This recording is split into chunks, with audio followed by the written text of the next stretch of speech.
This lecture is for BCSM 3 students, subject Business Communication 3, course code FC 302, Unit 1, Barriers to Communication by subject faculty Kevin Parekh. પહેલાં આજની એક important વાત, તમને તમારા class ટીચરે, બધા જ ક્લાસ ટીચરે ચારે ડિવિઝનમાં તમને આ ક્વેશ્ચન બેંક આપી દીધી હશે. આ ક્વેશ્ચન બેંકની અંદર તમારે જે લોંગ ક્વેશ્ચનની તૈયારી કરવાની છે એ બધા જ ક્વેશ્ચન અહીંયા આપેલા છે. ટોટલ 4 યુનિટ છે. 4 યુનિટમાં ક્વેશ્ચન બેંકની અંદર જે પહેલા ક્વેશ્ચન છે બધામાં એ બધા જ ક્વેશ્ચન 10-10 માર્કના છે, અને બીજો ને ત્રીજો ક્વેશ્ચન છે બધા જ યુનિટમાં એ 2 ક્વેશ્ચન 5-5 માર્કના છે. કાં તો તમે 10 માર્કનો ક્વેશ્ચન તૈયાર કરો, કાં તો 2 5 ક્વેશ્ચન તૈયાર કરો. લોંગ ક્વેશ્ચન માટે તમને આ ક્વેશ્ચન્સ આપેલા છે એ તમારે પ્રિપેર કરી નાખવાના છે. બધા જ ક્વેશ્ચન જે આમાં કવર છે એ બધા જ તમને મટીરિયલની અંદર આપેલા છે. તમારે એક્ઝામની અંદર આમાંથી તૈયારી કરવાની છે લોંગ ક્વેશ્ચન્સ માટે. એટલે ફોર એક્ઝામ્પલ આ પહેલો ક્વેશ્ચન છે પહેલા યુનિટનો, એક્સપ્લેન ફિઝિકલ, એક્સટર્નલ, સિમેન્ટિક અને લેંગ્વેજ બેરિયર્સ ઇન કમ્યુનિકેશન. તો આ 4 બેરિયર્સ આપણે કવર કરેલા છે. એ તમારા એક્ઝામમાં તમારા મટીરિયલમાં જે રીતે આપેલા છે એ રીતે બધા જ ક્વેશ્ચન્સ લખવાના છે. 10 માર્કનો ક્વેશ્ચન કઈ એટેમ્પ્ટ કરો તો એ એપ્રોક્સિમેટલી 5 પેજનો, ઓન એન એવરેજની વાત કરીએ જનરલ બેસિસની અંદર. તો જનરલી 10 માર્ક્સનો question is up to 4 to 5 pages, 5 પાના તમારે લખવા પડે. 5 માર્કનો ક્વેશ્ચન હોય તો 2 થી 3 પેજીસ તમારે લખવા પડે ઓન એન એવરેજ. એટલે એ તમને એક આઈડિયા આવી જાય. તમારી પાસે હોય ક્વેશ્ચન બેંક તો તમને તમારા વોટ્સએપ ગ્રુપ અથવા પર્સનલી તમારા જે કોઈ ગ્રુપ હોય, ફ્રેન્ડ સર્કલ હોય, એમાં તમારે આ ક્વેશ્ચન બેંકને પાસ કરવાની છે. લગભગ બધા સ્ટુડન્ટ પાસે આ ક્વેશ્ચન બેંક પહોંચી ગઈ હશે. આજે આપણે આજના ટોપિક તરફ જઈએ. પહેલા યુનિટની અંદર જે ઇમ્પોર્ટન્ટ ક્વેશ્ચન મેં લોંગ ક્વેશ્ચન્સ તરીકે તમને જે આપેલા છે એ છે ફિઝિકલ, એક્સટર્નલ, સિમેન્ટિક અને લેંગ્વેજ બેરિયર્સ, જે 10 માર્કમાં તમે જનરલી બધા એટેમ્પ્ટ કરશો. બીજા 2 છે સોશિયો સાયકોલોજીકલ બેરિયર્સ, જે ટોપિક અત્યારે ચાલે છે રિસન્ટલી આજની તારીખ પ્રમાણે. અને છેલ્લો ક્વેશ્ચન છે ડિસ્ક્રાઇબ ઓર્ગેનાઇઝેશનલ બેરિયર્સ. જોવા જઈએ તો બધા બેરિયર્સ જ તમને એક્ઝામમાં અહીંથી પૂછેલા છે, જે તમારે પહેલા યુનિટમાંથી કવર કરવાના છે. મટીરિયલમાં ઘણો બધો કન્ટેન્ટ હશે, પણ ઇમ્પોર્ટન્ટ ક્વેશ્ચન્સમાં આપણે આ કન્સિડર કરશું. એવી જ રીતે બીજા યુનિટમાંથી 10 માર્ક્સનો ક્વેશ્ચન છે how a person can improve listening skills. તો તમારે 10 માર્કમાં એ જે મટીરિયલમાં એક્ઝેક્ટ આ જ રીતે લખેલું હશે તમારે એમાં એ જ રીતે તૈયારી કરવાની છે. ત્રીજા યુનિટમાંથી છે write advantage and disadvantage of group communication in detail. તો એ પણ છેલ્લે મટીરિયલમાં ત્રીજા યુનિટમાં આપેલો છે, 10 માર્ક્સનો ક્વેશ્ચન. અને ઇન્ટરવ્યૂ, તો list and explain any 10 types of interview. તો કુલ 16 ટાઈપના ઇન્ટરવ્યૂ છે, જે આપણે સ્ટેપ બાય સ્ટેપ બધા લેક્ચરમાં, વિડીયોઝમાં કવર કરેલા છે. એમાંથી એની 10 ટાઈપ્સ ઓફ ઇન્ટરવ્યૂ તમારે લખવાના છે. કુલ 16 છે, એમાંથી કોઈ પણ 10 તમારે એક્ઝામમાં લખવાના છે. એના તમારે 10 માર્ક છે. બ્રીફલી દરેક ઇન્ટરવ્યૂને તમારે 5 થી 7 લાઇનમાં એક એક્સપ્લેન કરવાના છે. એવી રીતે આપણો તમારે તૈયારી કરવાની રહેશે. આપણે આજનો ટોપિક છે સોશિયો સાયકોલોજીકલ બેરિયર્સ, છે લાસ્ટ ટાઈમ જ્યાંથી આપણે સ્ટોપ કર્યું હતું ત્યાંથી પાછા કન્ટિન્યુ કરીએ છીએ. We were on the 64th slide.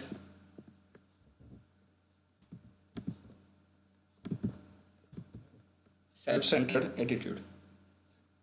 We see and hear. આ જે ટોપિક છે એ છે સોશિયો સાયકોલોજીકલ બેરિયરની અંદરનો પાર્ટ. સેલ્ફ સેન્ટર્ડ એટીટ્યુડ એટલે સેલ્ફ સેન્ટર્ડ એટીટ્યુડ એટલે પોતાની જાતને સેન્ટરમાં રાખીને બધું વિચારે. જેનો દ્રષ્ટિકોણ, એની માનસિકતા, એની વિચારધારા પોતાની જાતને મધ્યમાં રાખીને વિચારે. બીજા બધા પછી આવે અથવા છેલ્લે આવે, પોતાની સેલ્ફ પહેલાં આવે. Self is at the centre. અને એનો એટીટ્યુડ એવું, એટીટ્યુડ એટલે behaviour. We see and hear everything in the light of our own interest. એટલે પોતાના સ્વાર્થનું જેને દેખાય એવું જ એને સંભળાય ને એવું જ એ વિચારે. In the light of our interests, needs and desires, we pay attention to messages which are useful to us and do not pay attention to those messages which are not useful to us. આપણે કામની વસ્તુ જ આપણે સાંભળીએ, બાકી બધું ignore કરીએ. By default આપણે વિચારવા જેવું છે કે આપણે ખરેખર નેચર આવો તો નથી થઈ ગયો. Self interest may prevent us from seeing the point of view of others. Self ઇન્ટરેસ્ટની વાત આવે ત્યારે બીજાનો જે પોઈન્ટ ઓફ વ્યૂ હોય આપણી માટે મેટર નથી કરતો, બીજાની કન્ડિશન્સ આપણા માટે મેટર નથી કરતો, એનું શું થાય છે, because we are self centred. If we look at everything from the point of our own interest and desires, we miss some useful information and develop new ideas. આ ગ્લોબલ પિક્ચરમાં આવે છે કે આપણે કોઈ એવી પોસ્ટ ઉપર હોય અને ખાલી આપણે આપણું જ વિચારીએ તો આપણે ઘણી બધી વસ્તુને મિસ કરી જઈએ કે સામેવાળા શું વિચારતા હશે, કે અલગ અલગ લેવલમાં બેઠેલી વ્યક્તિ છે એની જગ્યાએ આપણે જ્યારે બેઠીએ, when we are in the shoes of their position, જ્યારે આપણે એના શૂઝમાં આપણે હોઈએ, એની જગ્યાએ આપણે હોઈએ, એ પોઝિશન ઉપર હોઈએ તો ખરેખર આપણી કેવી કન્ડિશન હોય એ આપણે વિચારવાનું ચૂકી જઈએ. જ્યારે આપણે સેલ્ફ સેન્ટર્ડ હોઈએ. Group identification. Our values and opinions are influence એટલે પ્રભાવિત થવું. In some matters by the group to which we belong. આપણે જે ગ્રુપમાં અત્યારે બિલોંગ થયા હોય એ ગ્રુપની જે વેલ્યુઝ હોય, એના ઓપિનિયન્સ હોય, એ લોકો શું વિચારે છે એનો પ્રભાવ આપણી ઉપર પડતો હોય, એટલે ગ્રુપ આઇડેન્ટિટી હોય. આપણે કોઈ પણ જણા હોય, 4-5 જણા 7 જણા હોય આપણા ક્લાસમાં, આપણું ગ્રુપ હોય, આપણી એક આઇડેન્ટિટી હોય, આપણી વેલ્યુઝ હોય અને આપણો એના ઉપર પ્રભાવ હોય. All persons have sense of belongingness to a group like a family. People of our own locality or city, own religion or language group, age group, nationality, economic group and so on. આ બધા ગ્રુપના categorisation છે કે કઈ રીતના એક કાસ્ટના, એક રિલિજનથી belong કરતા લોકો હોય કે એક એજના ગ્રુપના હોય તો એનું ગ્રુપ બની જતું હોય અને એની એક આઇડેન્ટિટી હોય કે એ પોતાના વ્યક્તિ છે, એમાંથી એને હૂંફ મળતી હોય. Many of our ideas and values are picked from the group. જેવો સંગ એવો રંગ આપણે અહીંયા કહેવાય. જેવા ગ્રુપમાં આપણે જઈએ એ જ રીતે પછી આપણે વિચારધારા થઈ જાય. આપણી પર્સનાલિટી ઓટોમેટિકલી જેવું આપણું ગ્રુપમાં આપણે રહીએ, ઓટોમેટિકલી ઓવરઓલ જે ગ્રુપની બિલીફ છે, ઓવરઓલ ગ્રુપની જે માન્યતા છે એ પ્રમાણે આપણે આપણી બિલીફ ચેન્જ થઈ જઈએ. આજકાલ મૂવીઝથી વધારે આ ઇન્ફ્લુઅન્સ થયેલું હોય છે અને મોરઓવર આપણને ખબર જ છે કે કઈ ટાઈપની આપણે આપણી ગ્રુપની ઇમેજ બનાવવા માંગતા હોઈએ છીએ. આપણી નેચરલ પર્સનાલિટી ઘણીવાર એવી નથી હોતી, પણ આપણે એવું પોર્ટ્રે કરતા હોય કે અમે પણ આ જ છીએ, અમે પણ જે કાંઈ પણ લોકોને ગમતું હોય એવું આપણે આપણી જાતને દેખાડવા માંગતા હોઈએ છીએ લોકો માટે. એવું બને કે આપણી પર્સનાલિટી એના કરતાં ઘણી અલગ હોય, natural personality. We tend to reject an idea which goes against the interest of the group. આપણે રિજેક્ટ કરીએ કોઈ આઈડિયાને, આપણા ગ્રુપની ખિલાફ છે તો એવો. Sometimes it is difficult for parents and children to agree because of the generation gap. Same way employ and management can not come to agreement because the interest are different. એટલે આ પોઈન્ટ ઉપર રહેવાનું જ છે કે બધા employees હોય અને જે મેનેજમેન્ટ હોય, મેનેજમેન્ટનું થિંકિંગ અલગ લેવલ ઉપર હોય, એમ્પ્લોઈઝનું થિંકિંગ અલગ લેવલ ઉપર હોય, એટલે કોઈ સેમ ગ્રાઉન્ડ ઉપર એ લોકો આવી ન શકે. એ જ રીતના પેરેન્ટ્સનું થિંકિંગ અલગ હોય અને ચિલ્ડ્રનનું થિંકિંગ અલગ જ હોય એના પેરેન્ટ્સ કરતાં, એટલે કોઈ સેમ ગ્રાઉન્ડ ઉપર એની પોસિબિલિટી છે જ નહીં. એમાં એ રહેવાનું જ, જનરેશન ગેપ રહેવાનો જ, આ ગેપ રહેવાનો જ. It is difficult for person if one group to understand how person of another group think and feel. This becomes a barrier to communication. આ કમ્યુનિકેશન માટે એક મોટો બેરિયર છે સેલ્ફ સેન્ટર્ડ એટીટ્યૂડ. કે એક ગ્રુપના લોકો હોય, બીજા ગ્રુપના લોકો આવું કેમ કરે છે અને સતત પ્રશ્ન થયા કરે, એને એક્સેપ્ટ ન કરી શકે. જ્યારે કોઈ પણ વસ્તુ આપણે એક્સેપ્ટ ન કરી શકીએ એનો મતલબ કે કોમ્યુનિકેશનમાં આપણે બેરિયર છે, એ આપણી વીકનેસ છે. ખરેખર આપણે એ ગ્રુપના લોકો, એ વ્યક્તિઓને એક્સેપ્ટ નથી કરી શકતા, મેનેજમેન્ટને એક્સેપ્ટ નથી કરી શકતા.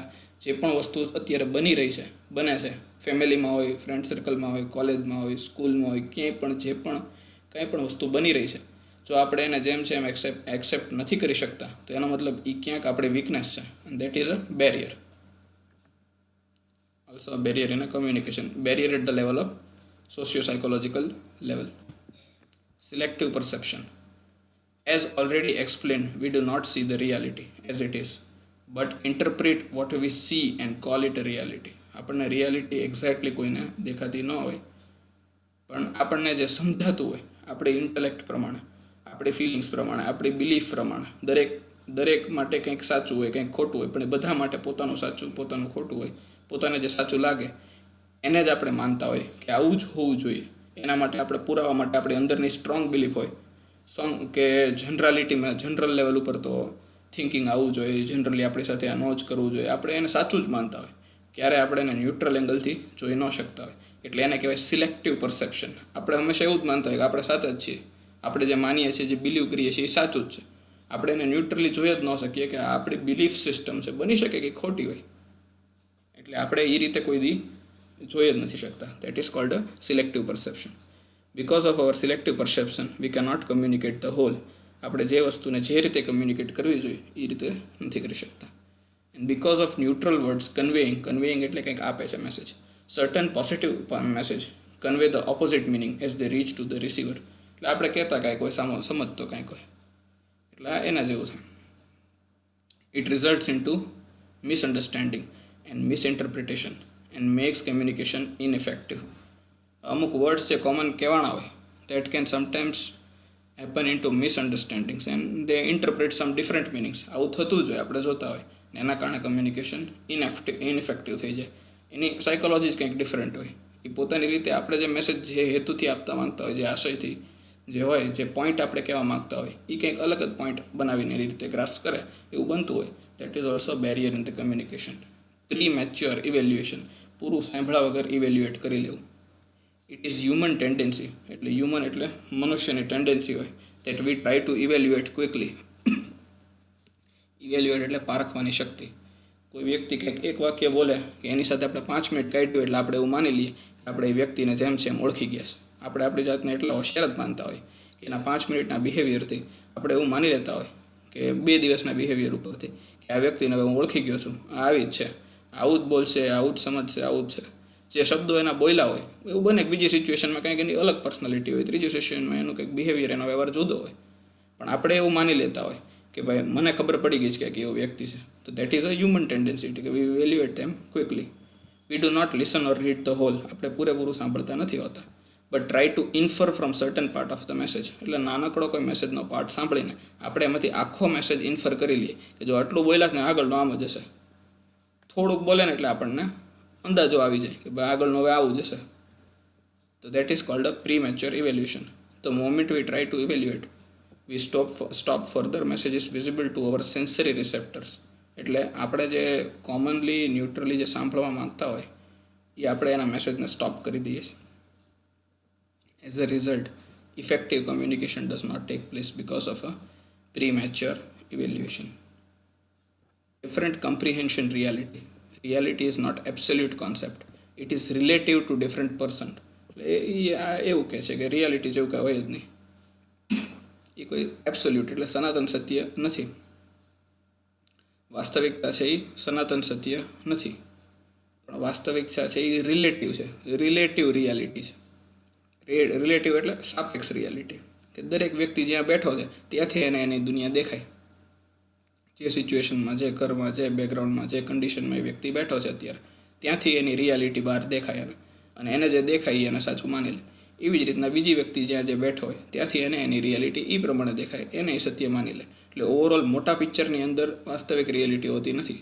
જે વ્યક્તિ જે વસ્તુ જે જ્યાંથી જોવે છે, જે એંગલથી, જે ડિગ્રીથી જોવે છે, એ દરેક પોતપોતાની ડિગ્રી પ્રમાણે પોતાની રિયાલિટી માપે છે અને રિયાલિટી જેવું હોતું નથી. Each person has unique sensory receptors and mental filters. બીજું પણ એક કારણ છે કે મનુષ્યમાં, માણસોમાં જે સેન્સરી રિસેપ્ટર્સ એટલે 5 સેન્સરી રિસેપ્ટર્સ હોય, સેન્સીસ આપણા, આંખથી દેખાતું હોય, નાકથી સૂંઘતા હોઈએ, ચાખતા હોઈએ, સાંભળતા હોઈએ, ફીલ કરતા હોઈએ, તો આ બધા સેન્સરી રિસેપ્ટર્સ છે. ત્યાંથી જે ડેટાને રિસીવ કરે છે અને મેન્ટલ ફિલ્ટર એટલે એની ઇન્ટેલેક્ટ આ બધું જે ફીલ કરીને ડેટાને રિસીવ કરે છે એને પ્રોસેસ કરે છે અંદર એની ઇન્ટેલેક્ટના બેઝિસ ઉપર, અને એ બેઝિસ ઉપર જે એને રિયાલિટી પ્રોસેસ થયેલી દેખાય છે એવું માની લે છે કે એ જ સાચી છે. So that is a different comprehension of reality. As a result our abstraction and evaluations are different. એટલે વ્યક્તિ ટુ વ્યક્તિ ડિફરન્ટ હોવાના. Abstraction is the process of focusing attention on specific details and ignoring others. Due to abstraction, we fail to comprehend the situation as whole and even fail to understand other person's point of view as we think ourselves right. એટલે આમાં એક બીજો છે point કે આપણે આપણી જાતને જ સાચા માનતા હોય. આપણે જે જગ્યાએ બેઠા અત્યારે, જે સિચ્યુએશનમાં બેઠા હોય, આપણે દરેક પોતાની સિચ્યુએશનને જ સાચી માનતા હોય. સામાનો પોઈન્ટ ઓફ વ્યૂ જોતા જ ન, આપણે જોવા જ ન માગતા હોય. ખરેખર આપણે ત્યાં બેઠા હોય તો રિયાલિટી શું છે એવું બને. કોલેજમાં બેઠા હોય તો કોલેજવાળાને એવું જ લાગે કે એ જ સાચા છે, સ્ટુડન્ટ એની જગ્યાએ સાવ ખોટા છે, આવું છે, આવી રિયાલિટી છે. સેમ સ્ટુડન્ટ્સ માટે પણ એવું જ હોય. એવું વિચારે કે મેનેજમેન્ટ છે કે કોલેજ છે તો અમુક ડિસિઝન્સ લે છે, એ ડિસિઝન્સ બરોબર નથી. 10માંથી 8 ડિસિઝન લે છે એ બરોબર છે, પણ 1-2 ડિસિઝન્સ બરોબર નથી. તો એ એના પોઈન્ટ ઓફ વ્યૂથી વિચારતા હોય. એ ક્યારેય કોલેજ સાઈડ બેઠીને જો એ કોલેજમાં હોય તો શું હોય એ પોઈન્ટથી વિચારી જ ન શકે. Same for college. એવું ટ્રાય કરતા હોય કે સ્ટુડન્ટના એંગલથી વિચારવાનું, પણ કમ્પ્લીટલી સાવ સ્ટુડન્ટની જગ્યાએ બેસીને એક્ઝેક્ટલી જેમ છે એમ વિચારી ન શકે. એના પોતાના પોઈન્ટમાં દરેકની એક લિમિટેશન હોય, એ પ્રમાણે એને રહેવું પડે. એના કારણે મિસઅન્ડરસ્ટેન્ડિંગ અને કમ્યુનિકેશન ગેપ રહેવાનો. Attitude of superiors. The general attitude of superiors about communication affects the flow of communication. If the superiors are afraid of delegating authority and lack confidence in them, as well as in their subordinates, they will obviously try to conceal, color or filter the information. આ જોબની વાત આવે છે કે જોબની અંદર તમારા જે સુપિરિયર્સ હોય એ જે મેસેજ હોય એને ઓલ્ટર કરી નાખે. એટલે if the superiors are afraid of delegating authority and lack confidence in them as well as subordinates, they will obviously try to conceal, color or filter the information.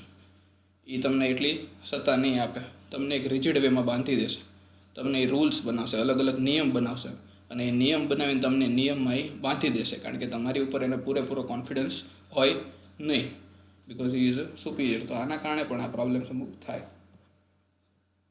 They intentionally do so to twist the situation to their favor or to cover their weakness. એ પોતાની વીકનેસને cover કરવા માટે, પોતાની તરફ સિચ્યુએશનને favour કરવા માટે પણ ઘણીવાર આવું સુપિરિયર્સ કરતા હોય છે. Attitude of subordinates. The negative attitude of subordinates also affects the communication flow. Subordinates એટલે જે એમ્પ્લોય જોબ કરતા હોય એનામાં પણ અમુક નેગેટિવ એટીટ્યુડ હોય, થિંકિંગ નેગેટિવ એટીટ્યુડ હોય. એવું જ આપણા લેવલ પર પણ હોય કે આપણે 4 જણા બેઠા હોય તો આપણી જે વાત થતી હોય પોઝિટિવ થતી હોય છે કે નેગેટિવ થતી હોય એ આપણને ખબર જ હોય અંદર ખાના. That is our attitude. Their inferiority complex, unwillingness to share information and fear of action are obvious barrier to communication. Inferiority complex એટલે એની સિક્યોરિટી ન હોય, બોલી ન શકે, જે વસ્તુ જેમ છે એમ એને શેર ન કરી શકે, એને ઇન્ફિરિયરિટી આવે, શરમ આવે, એને એના ડિસરિસ્પેક્ટ માટેનો થોડોક ડર હોય. અનવિલિંગનેસ એટલે ઈચ્છા ન હોય ઇન્ફોર્મેશન શેર કરવાની, અને એક્શન માટેની થોડી ફિયર હોય. આ સબકોન્શિયસલી ફિયર દરેકમાં હોય જ છે અમુક વસ્તુની પાછળ. સો ડ્યુ ટુ ધેટ જે ઓરિજિનલી બનવું જોઈએ એવું નથી બનતું. Under such situation organization communication becomes ineffective. એટલે ઓફિસની અંદરનું જે કમ્યુનિકેશન હોય ઇનઇફેક્ટિવ થઈ જાય. તો આ બધા હતા એના barriers. Poor listening, egoism, emotions. Poor listening. Poor listening is one of the psychological barriers in the effective communication. Most of the people just hear and do not listen attentively. આવું થતું હોય પુઅર લિસનિંગ. અને એ monotonous lectures ચાલુ હોય, એક તરફ બોલતા હોય, સામેની તરફ એક્ટિવ રહેવાનું ન હોય, વાત કરવાની ન હોય, તો એક તરફ લેક્ચરની ડિલિવરી થાય એટલે ઓબ્વિયસલી અત્યારે પણ એ સેજ લિસનિંગનો ઇસ્યુ રહે જ છે. સેજ કોન્સન્ટ્રેશન લેવલ થોડુંક આગળ પાછળ થઈ જાય. If they listen selectively, taking the desired part. એને જોતો એ પાર્ટ નહીં સાંભળી લે, ઘણીવાર આગળ પાછળ ફોરવર્ડ કરી નાખે, અથવા બેક જઈને એને જે જોતો એ પાર્ટ મળે છે કે નહીં એ એની ટ્રાય કરતો રહેતો હોય. That is poor listening. Taking the desired part and ignoring the undesired part of the message. They do not listen to what the other person is saying, but they listen what they want to listen. એને જે સાંભળવું છે એ જ સાંભળે, બીજું બધું એને જે લાગે છે કે આ સાંભળવા જેવું નથી એને સ્કીપ અથવા ફોરવર્ડ કરી નાખે અથવા નેગ્લેક્ટ કરી નાખે. That is okay. Egotism. The self-centered person think that their own ideas are more important and others are wrong. Such people are bad listeners. એટલે ઇગોઇઝમ એટલે એવું કે પોતે જે માને છે, સમજે છે, પોતાના આઈડિયાઝ, પોતાના વિચારો જ સાચા છે, સામાના ઇમ્પોર્ટન્ટ નથી. ઘણીવાર આપણને એવું થતું હોય કે આપણા ગ્રુપનું લેવલ છે ને બીજા બધા કરતાં બહુ ઊંચું છે, આપણું જે ઇન્ટેલેક્ચ્યુઅલ લેવલ છે ને બીજા બધા દરેક વ્યક્તિને થતું હોય, પછી એક ના નહીં. એનો મતલબ એવો થયો કે દરેક વ્યક્તિ આપણા કરતાં ઓછા ઇન્ટેલેક્ટવાળા છે, પણ આવું વિચારવું જ ખોટું છે. દરેક માટે એવું વિચારવું કે સામામાં ઇન્ટેલેક્ટ ઓછી છે, સામામાં અન્ડરસ્ટેન્ડિંગ ઓછું છે, સામા માટે એ ગ્રેટિટ્યૂડ હોવું જોઈએ. એને આપણા માટે કાંઈ પણ કામ કર્યું હોય, એકવાર પણ આપણને હેલ્પ કરી હોય તો આપણને એના માટે ગ્રેટિટ્યૂડ હોવું જોઈએ કે ના, એની ક્વોલિટીઝ જોવાની છે આપણે, એના પોઝિટિવ્સ જોવાના છે આપણે. પણ આપણે જો આપણા ઇગોઇઝમમાં બેસી જઈએ, કંઈક એનાથી ભૂલ થઈ, નાનું મોટું કંઈક બોલાચાલી થઈ, એની સાથે ડિફરન્સ થઈ ગયો બોલવામાં, તો આપણે આપણા ઇગોઇઝમમાં આવી જઈએ કે ભાઈ એનું લેવલ જ આમ છે, કે એનું થિંકિંગ જ આવું છે, કે લોકો જેવા છે, એવા બધા થોટ્સ આપણી અંદર આવવા માંડે કે આપણે આપણી જાતને એના કરતાં સુપિરિયર કરી લઈએ. તો that is a wrong thinking. They keep their mind closed and alienate from the people with whom they work.